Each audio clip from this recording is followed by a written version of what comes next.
Kabupaten Bandung Barat yang dirahmati Allah Subhanahu wa taala. Terlebih dahulu kita mohon kepada Allah Subhanahu wa taala senantiasa kita diberi ketetapan istiqomah dalam beramal dan hati kita senantiasa condong kepada kebaikan, condong kepada mengharap ridha Allah, condong kepada hal menyegerakan panggilan-panggilan Allah yang mudah-mudahan menjadi wasilah amal soleh untuk kita semua dan menjadi bekal nanti di yaumul qiyamah.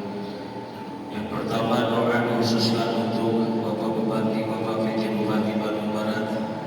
Mudah-mudahan senantiasa diberikan kesehatan lahir dan batin, dan seluruh SKPD, para pejabat yang ada di lingkup Pemda Kabupaten Bandung Barat. Mudah-mudahan pula dalam ridha Allah Subhanahu wa taala, dibimbing oleh Allah, dijaga, dipelihara dari balahi dan bencana, dan juga senantiasa lebih utama diberikan kesehatan lahir dan batin, diberikan perlindungan khusus untuk beliau-beliau masing-masing dan juga untuk keluarga sekalian. Nas'aluka ijabatil Fatihah. A'udzu billahi minasy syaithanir rajim. Bismillahirrahmanirrahim. Alhamdulillahi rabbil alamin. Arrahmanir rahim. Maliki yaumiddin. Iyyaka na'budu wa iyyaka nasta'in. Ihdinas siratal mustaqim. Siratal ladzina an'amta 'alaihim ghairil maghdubi 'alaihim waladdallin.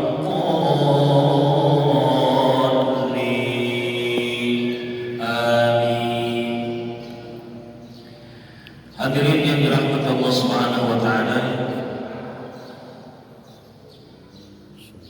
kebiasaan para ulama senantiasa bermunajat kepada Allah Subhanahu wa taala dengan selalu mencantumkan baginda Rasul Muhammad sallallahu alaihi wasallam. Karena tidak dipungkiri yang menjadi wasilah, yang menjadi sebab musababnya kita melaksanakan hukum syariat agama Allah adalah dari baginda Rasul Muhammad sallallahu alaihi wasallam. Dan bagaimana Allah begitu sayangnya kepada baginda Rasul, bagaimana Allah begitu amat sangat mencintai baginda Rasul sehingga diberikan nama yang istimewa sebagai Habibullah, kekasih Allah Subhanahu wa taala. Akhirnya fillah, kebiasaan para ulama-ulama, para ahli-ahli mukasyafah, para ahli ilmu, ahli-ahli salaf salafiyah, mereka selalu mendawamkan kalimat laqad ja'akum rasulun min anfusikum azizun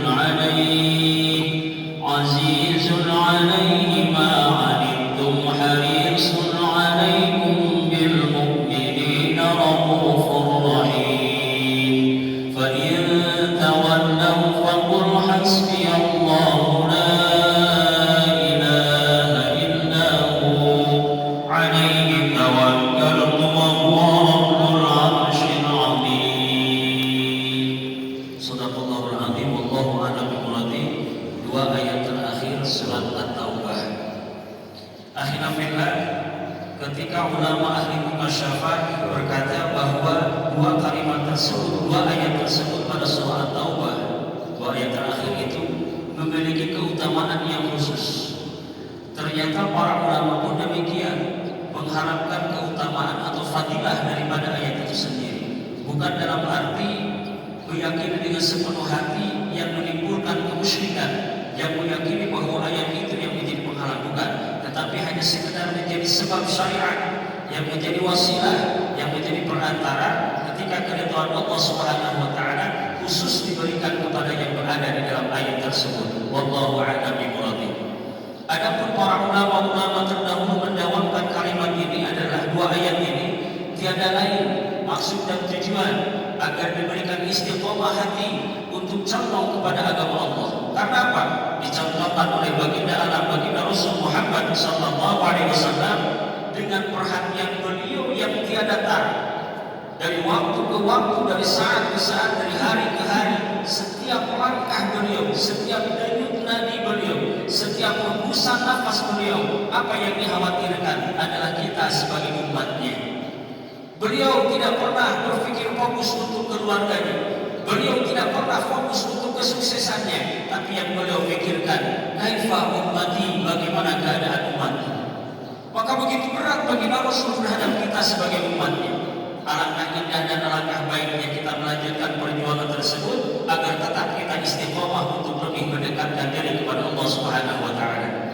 Adapun fadilah yang kedua, keutamaan yang kedua, insya Allah siapa orang yang senantiasa mendawamkan, melazimkan kalimat ini yang hanya diniatkan dibaca saja tanpa ada unsur lain sebagainya, tanpa ada implik-implik maksud dan tujuan lebih khusus, sekedar dibaca dan dibaca, insya Allah Allah akan menghindarkan dia dari fitnah dunia, fitnah hidup, fitnah mati, dan juga fitnah kubur, insya Allah. Karena apa? Dari dua ayat ini terdapat ketauhidan yang luar biasa. Dari dua ayat ini terdapat sifat makhluk yang luar biasa alangkah mulianya pada diri baginda Rasul Muhammad sallallahu alaihi wasallam. Dari ketauhidan itulah sehingga amat sangat ditakuti oleh musuh-musuh Islam. Ketauhidan itulah yang ditakuti oleh musuh-musuh Allah Subhanahu wa taala.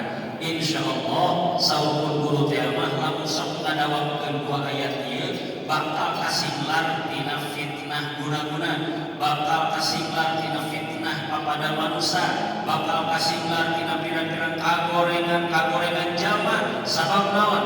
Dua ayat ieu geus ngandung kana katauhidan Allah Subhanahu wa taala. Mudah-mudahan menjadi hikmah untuk kita semua, khususnya untuk diri saya pribadi yang fakir, untuk diri saya pribadi yang dhaif, berharap pertolongan Allah Subhanahu wa taala. Intinya kita tetap menjaga mudawamah kita, menjaga istiqomah kita, menjaga amaliyah kita, semoga menjadi husnul khatimah. Allahumma